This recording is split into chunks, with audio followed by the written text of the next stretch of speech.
میده حاج ملک. دیدار دو تیم رسما آغاز شد. در نیمه اول طلایی پوشان سپاهان از سمت راست به چپ تصویر میزنن که اولین حمله رو میرفتن طراحی بکنن. بازیکن‌های شمس آذر جای تبریک داره به کادر فنی و بازیکن‌های خوب شمس آذر. ارسال پرتاب توپ، برایان ضربه سر رو اونجا زد و در نهایت توپی که ببینیم چگونه دفع کنه اونجا. یک لحظه موقعیت میرفت ساخت و پرداخته بشه برای تیم سپاهان. هنوز توپ بیرون نرفته که اونجا کنترل میکنن.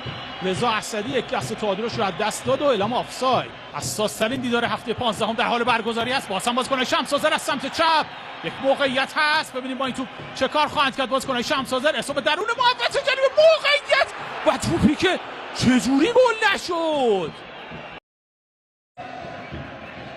اینجا ملاحظه فرمودی توپی که برخورد کرد به علی آزادمنش رو بیرون رفت.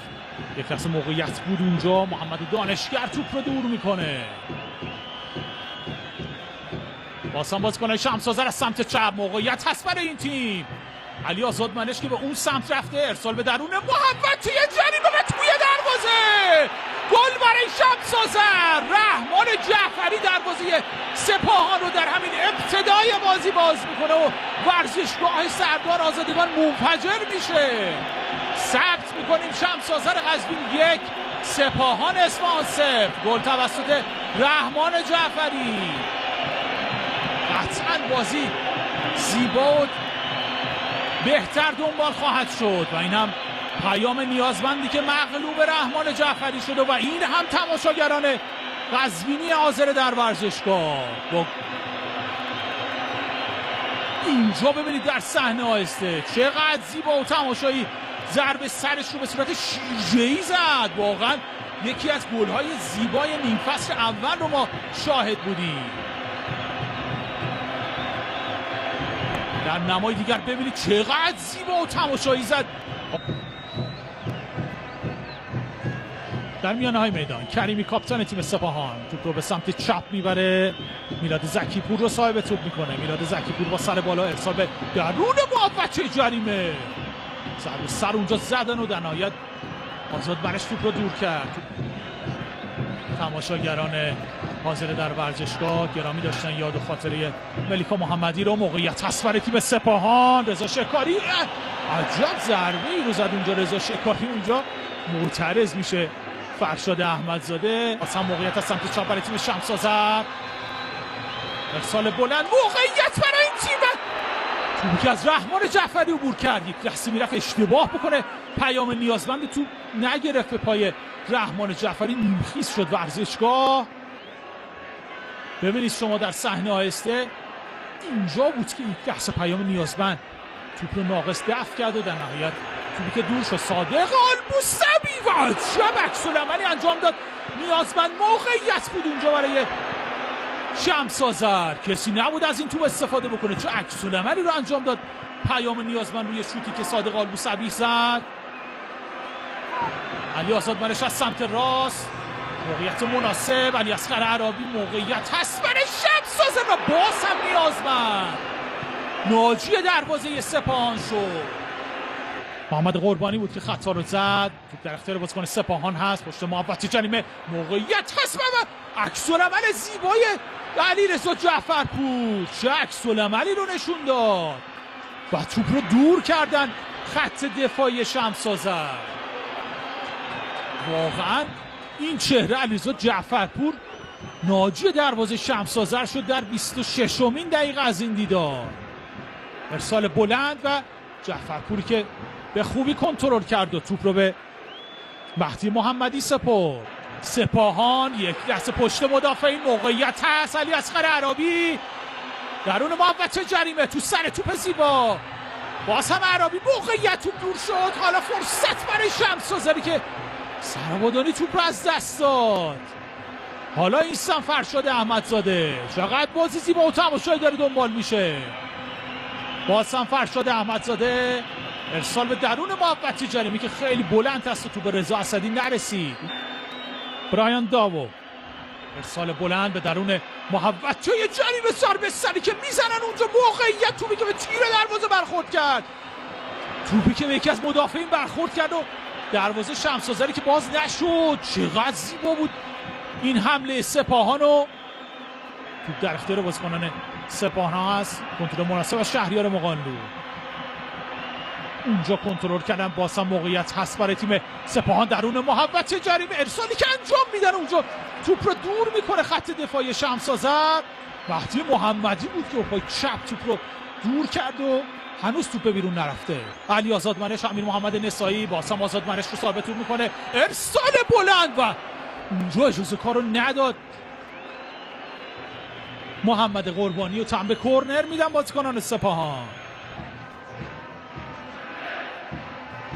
سر اونجا زد نسایی، موقعیت برای علی اصغر عرابی، میره تک به تک بشه تو سر توپ زیبا. باز هم موقعیت برای شمس آذر و اونجا نیازمند و توپی که باز هم برخورد میکنه به خط دفاعی سپاهان. چه موقعیتی از دست داد اونجا و توپی که در نهایت دور شد. ببینید شما در صحنه علی اصغر عرابی اینجا بود با دست چپش چه عکس‌العملی رو انجام داد سید پیام نیازمند و در ادامه توپی که به صورت محمد دانشگر برخورد کرد. چند نفر مقابل خودش داره عرابی، پاس تو در خوب.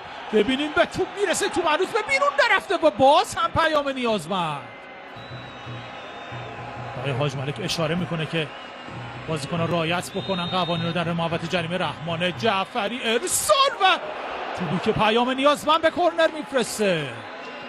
خیلی زیبا زد ضربه رو این چهره رحمان جعفری و علی آزادمنش پشت توپ هست. ارسال به درون محوطه جریمه و ضربه سری که اونجا زدن بازیکنای شمس آذر رو توپ به اوت میره. ببینیم به چه صورت به توپ ضربه خواهد زد رضا اسدی و ضربه ای که میزنه و با نوک انگشتان جعفرپور توپ رو به کورنر میره. عکس‌العمل زیبا از علی رضا جعفرپور توپ رو به کورنر فرستاد. چقدر زیبا زد. شاید این آخرین بخت تیم سپاهان در نیمه اول باشه.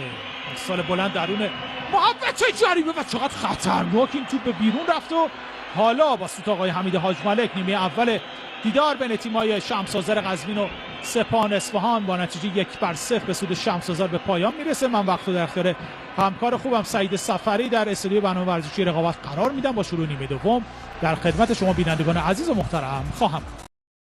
سپاهان طرفدار شمس آذر ارسال درون محوطه جریمه، ضربه سر اول رو زد اونجا رضا اسدی. در نهایت توپی که میزنه اونجا و شهریار مقانلو اعتقاد به کورنر داره. ضربه با اختلاف به اوت رفت. علی آزادمنش ارسال، موقعیت برای تیم شمس آذر درون محوطه جریمه. محمدی بود که صاحب توپ بود و کورنر با تکرار بشه برای شمس آذر. علی آزادمنش پشت توپ است. ارسال به درون محوطه جریمه، ضربه سر و یک لحظه زدن. توپ هنوز به بیرون نرفته. آزادمنش ارسال به درون محوطه جریمه. برایان دابو ضربه رو به توپ زد. توپ در اختیار بازیکن سپاهان. میرن تا یک ضد حمله رو برنامه‌ریزی بکنن. موقعیت هست برای شهریار مقانلو. یک لحظه توپ زیر پاش موند. بازم شهریار مقانلو، شوت سنگین شهریار مقانلو با اختلاف بوت میره. ارسال به درون محوطه جریمه، اونجا ضربه سر رو زدن بازیکنای شمس آذر. توپ هنوز بیرون نرفته و در نهایت علیرضا جعفرپور توپ رو مال خود میکنه. ببینیم تکلیف این توپ چه خواهد شد. پشت محوطه جریمه موقعیت هست برای تیم سپاهان. شوتی که اونجا زد سید محمد کریمی با برخورد به بازیکن شمس آذر به کورنر میره. خوزه مورایس باید ببینیم در ادامه چه تصمیمی خواهد گرفت. موقعیت برای تیم سپاهان و توپی که عجب عکس‌العملی نشون داد اونجا جعفرپور. اجازه باز شدن دروازه شمس آذر رو به شهریار مقانلو نداد. تو سر توپ زیبا سید محمد کریمی ارسال بلند، ضربه سر رضایی، ضربات سر متعدد و در نهایت جعفرپور هست که خیال عمل راحت میکنه. بلند اثر گذاشت یک لحظه رو توپ. عیسی مرادی کماکان توپ در اختیار بازیکنان شمس آذر هست. اعلام خطا، داور میتونست آوانتاژ بده. تصمیم عجیب آقای حمید حاج ملک. علی اصغر عرابی میرفت تک به تک بشه با پیام نیازمند. واقعا عجیب بود این تصمیم آقای حاج ملک. نه اینکه بخوام جانبدارانه گزارش کنم، معمولا در این صحنه ها داوران آوانتاژ میدن. قضاوت رو بر عهده کارشناسان محترم داوری میزنیم. ببینید اینجا اشتباه کرد برایان دابو، میرفت تک به تک بشه علیاصغر عرابی. به ادامه گزارش میپردازیم. خطا اعلام شده، یک دست هم مربیان دو تیم در کنار زمین تنشی داشتن و چه شوتی رو میزنه اونجا خوزه مورایس آب معدنی رو، چقدر زیبا شوت میزنه. ببینید آب معدنی های کنار زمین رو یکی پس از دیگری شوت زد آقای خوزه مورایس. دست به جیب شده. آقای حمید حاج ملک کارت زرد رو نشون میده. از مربیان با دانش فوتبالی که موقعیت عجب شوتی رو زد اونجا. پرتابوت باز شکل بگیره برای سپاهان در 85مین دقیقه از این دیدار. دست به جیب شده آقای حمید حاج ملک. کارت زرد دوم به خوزه مورایس و اخراج میشه از کنار زمین سرمربی سپاهان. کارت زرد دوم خودش رو دریافت کرد. ارسال بلند درون محوطه جریمه. موقعیت برای شمس آذر، کنترلش مناسب نبود. عیسی مرادی توپ رو دور میکنن. باز هم مصطفی احمدی. منطقه بازی به زیبایی عوض میشه. علی آزادمنش، شوت سنگین علی آزادمنش که یه کورنر رو به دست میاره برای شمس آذری ها در 90مین دقیقه از این دیدار. علی آزادمنش پشت ضربه کورنر هست. ارسال بلند درون محوطه جریمه و توپی که میلیمتری از کنار دروازه به اوت رفت. مشخص نشد چند دقیقه وقتی تلف شده در نظر گرفت آقای حسین زمانی. کوتاه کار کردن بازیکن شمس آذر. سپاهان عذرخواهی میکنم، باز هم موقعیت هست. فرشاد احمدزاده بازیکنان توپ به تیر دروازه و حالا دروازه شمس آذر باز اعلام آفساید. چه خبره؟ کل نیمکت سپاهان رفتن سراغ کمک آقای حاج ملک. من واقعا کمک آقای حاج ملک رو دیگه نمیبینم تو این صحنه. اعلام آفساید کردن. چه خبره؟ واقعا بعید از تیم حرفه‌ای سپاهان. در نمای آهسته ببینید شما ارسالی که انجام دادن. میلاد زکیپور بوده و توپ وارد دروازه شد و اعلام آفساید شد. به یک باره کل بازیکنان نیمکت سپاهان رفتن سمت کمک آقای حاج ملک.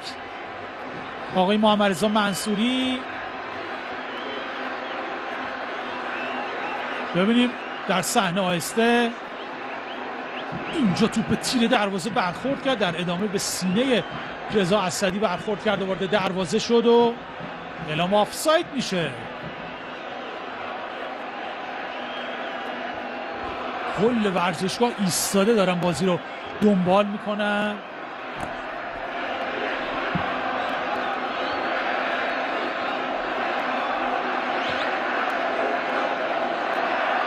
ضربه آفساید رو باید بزنن بازیکنان شمس آذر. کماکان داره فرشاد احمدزاده صحبت میکنه با آقای حاج ملک.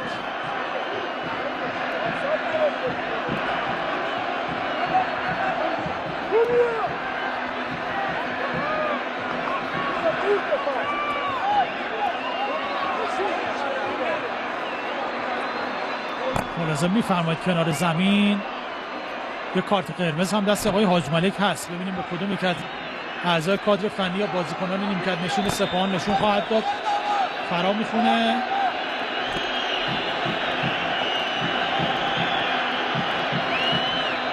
فرشاد